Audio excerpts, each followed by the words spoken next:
My name is Beth Goldman. I'm 51 years old. I'm a teacher at a middle school. I teach English, language arts, and reading.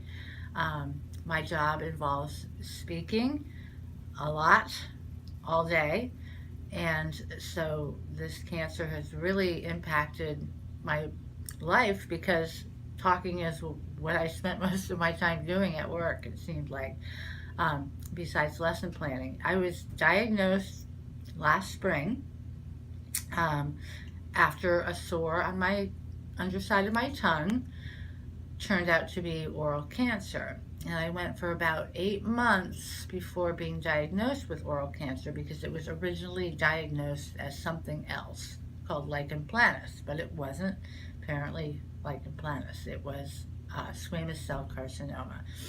So I went in for surgery to remove um, the tumor on June 13th of 2016 and woke up a half an hour later in the recovery room to the news that the tumor was too big to be taken out and simply even using a little of tissue from my leg to close, that it would need a flap to be constructed out of my forearm and my radial vein. So the surgery was rescheduled for July 5th, and this time I had it done over in Miami. Um, it was an 11-hour surgery. I went in kind of blind. I didn't really understand the consequences, nor did I really want to think that far ahead, or I probably wouldn't have wanted to show up at the hospital that day at all.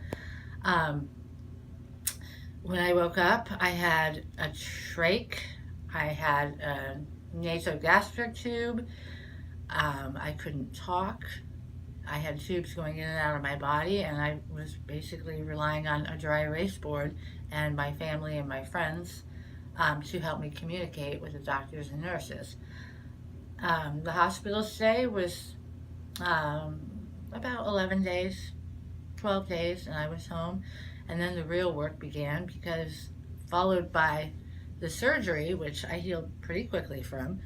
Um, and probably the best day of my life was the day they took that trach out because I hated that thing and I was glad to be rid of it.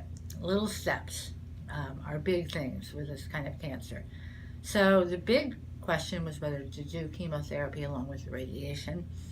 My husband and I both decided that attacking it with everything we could um, was probably the best avenue since I had 2 nodes positive, so I had all my lymph nodes removed.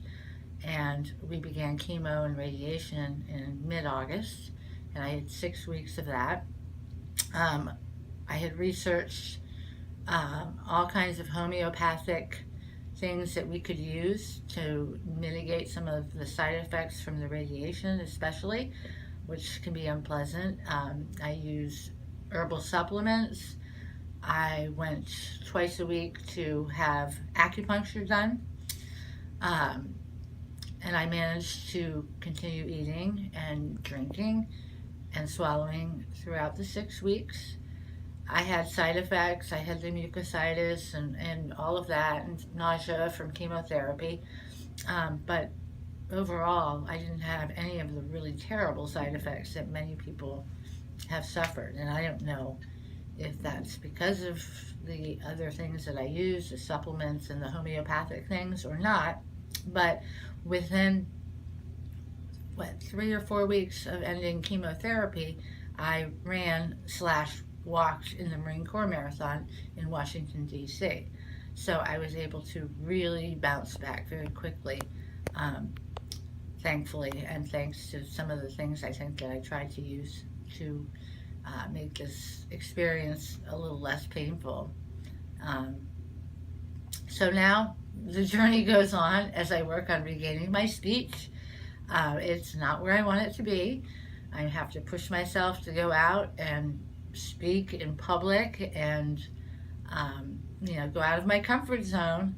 But I guess that's part of the lesson I have to learn. And I think every day gets a little bit easier and a little bit better.